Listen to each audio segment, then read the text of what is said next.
The Wind and the Wagon by Audrey Sinclair. The sun hung low over the plains of Wyoming, casting long shadows across the dusty trail.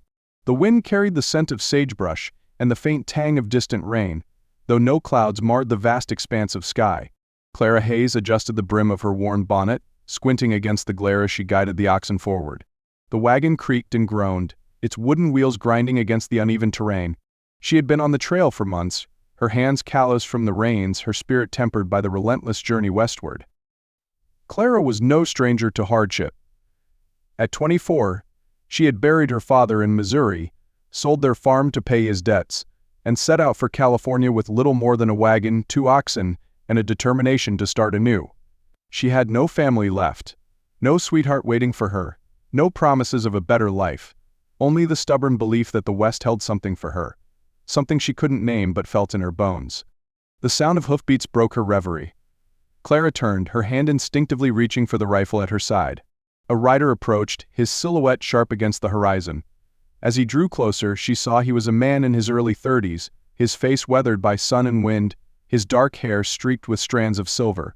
He wore a wide-brimmed hat and a duster that billowed behind him as he rode. His eyes, a piercing shade of blue, met hers with a mixture of curiosity and caution. "Afternoon, miss," he said, tipping his hat. His voice was deep, with a gravelly edge that suggested he didn't speak often. "You're a long way from anywhere." "I'm headed to California," Clara replied, her tone guarded. She tightened her grip on the rifle, though she kept it lowered. "Who's asking?" "Name's Jack Tanner," he said, dismounting with a fluid motion. He led his horse closer, his movements deliberate, as though he didn't want to startle her. "I'm a scout for a wagon train a few miles back. Saw your tracks and thought I'd check on you. It's not safe for a woman to be out here alone." Clara raised an eyebrow. "I've managed just fine so far." Jack's lips twitched in what might have been a smile. "I don't doubt it. But the Indians are restless and there's talk of outlaws in these parts. You'd be safer traveling with a group."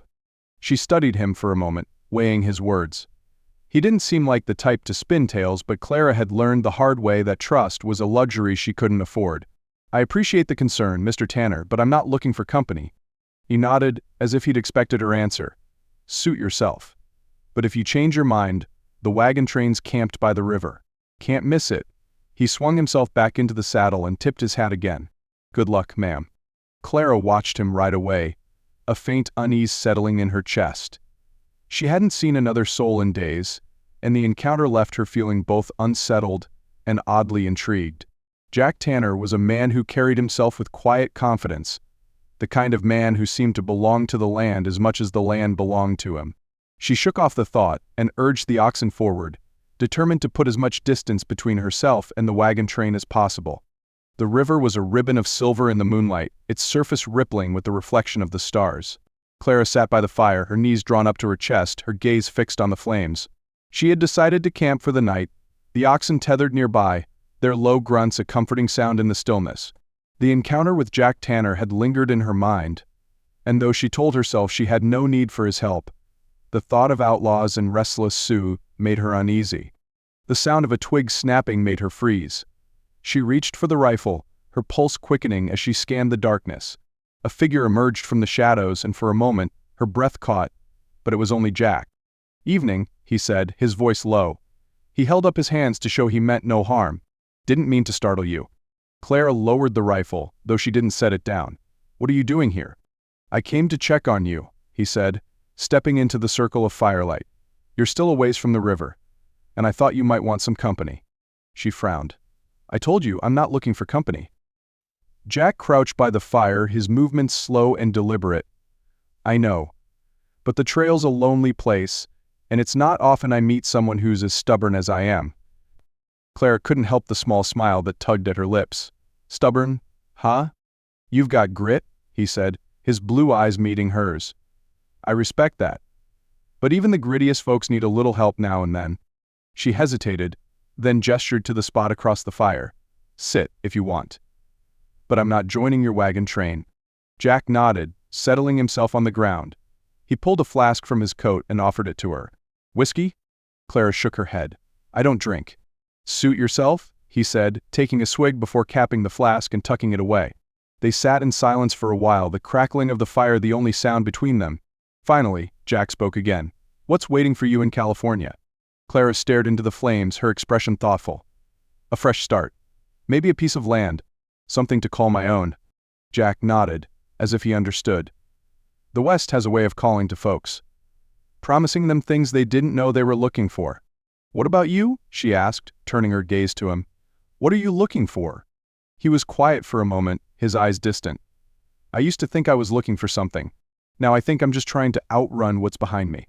Clara didn't press him for details.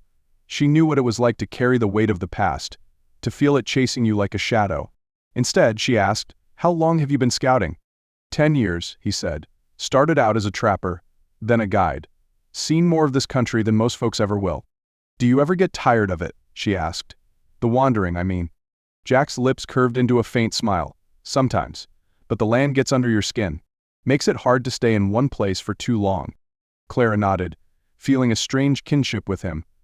She had always been restless, always felt the pull of something just beyond the horizon. Maybe that was why she had set out for California, why she had left everything behind. She glanced at Jack, his profile illuminated by the firelight, and felt a flicker of something she couldn't quite name.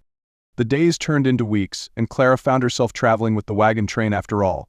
Jack had convinced her it was the safest option, and though she was reluctant to admit it, she enjoyed the company. The other travelers were a mix of families, miners and dreamers, all drawn westward by the promise of a better life. Clara kept to herself for the most part, but she found herself seeking out Jack's company more often than not. He was a man of few words, but when he spoke it was with a quiet authority that commanded respect. He taught her how to read the land, how to spot signs of trouble, how to navigate the treacherous mountain passes. In return, she shared stories of her life in Missouri, of her father's farm, of the dreams she had for the future. They spent long hours by the fire, talking and laughing, the miles slipping away beneath the wheels of the wagons. One evening, as they sat by the fire, Jack turned to her, his expression serious. "Clara, there's something I need to tell you." She looked at him, her heart skipping a beat. "What is it?" He hesitated, then said, "I've been offered a job in California. A ranch outside Sacramento. They need a foreman, and it's good pay." Clara felt a pang of disappointment, though she tried to hide it. "That's wonderful, Jack. You deserve it." He shook his head. "I haven't decided if I'm going to take it yet." "Why not?" she asked, her voice softer than she intended. Jack's eyes met hers, and for a moment, the world seemed to stand still. "Because I don't know if I'm ready to stop wandering, and because I don't know if I'm ready to leave you." Clara's breath caught in her throat. She had never allowed herself to imagine a future with Jack, had never dared to hope that he might feel the same way she did. But now, as she looked into his eyes, she saw the truth written there, plain as day. "Jack," she whispered, her voice trembling, "I don't want you to leave." He reached for her hand, his touch warm and steady. "Then I won't. Not unless you're coming with me." Clara felt tears well up in the corners of her eyes. She had spent so long running, so long searching for something she couldn't name. But now, as she sat by the fire with Jack, she realized that what she had been looking for was right in front of her. "I'll come with you," she said, her voice firm. "Wherever you go, I'll be there." Jack's face broke into a smile, the first real smile she had seen from him. He pulled her into his arms, holding her close as the fire crackled and the stars wheeled overhead. In that moment, Clara knew that she had found what she had been searching for all along, not a place, but a person. And as the wind whispered through the trees, she felt a sense of peace settle over her, a feeling of belonging that she had never known before.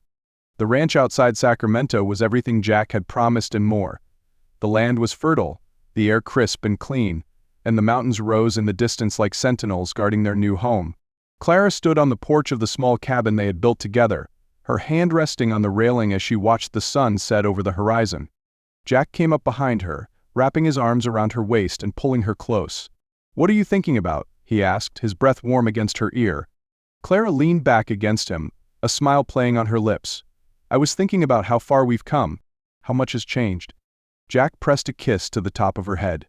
"We've come a long way, haven't we?" She turned in his arms, looking up at him. "Yes, we have. And I wouldn't change a thing." Jack's eyes softened, and he cupped her face in his hands. "Neither would I, Clara. Neither would I." As the sun dipped below the horizon, painting the sky in shades of gold and crimson, Clara felt a sense of contentment settle over her. The West had given her everything she had ever wanted, a home, a future, and a love that would last a lifetime. And as she stood there in Jack's arms, She knew that she had finally found where she belonged,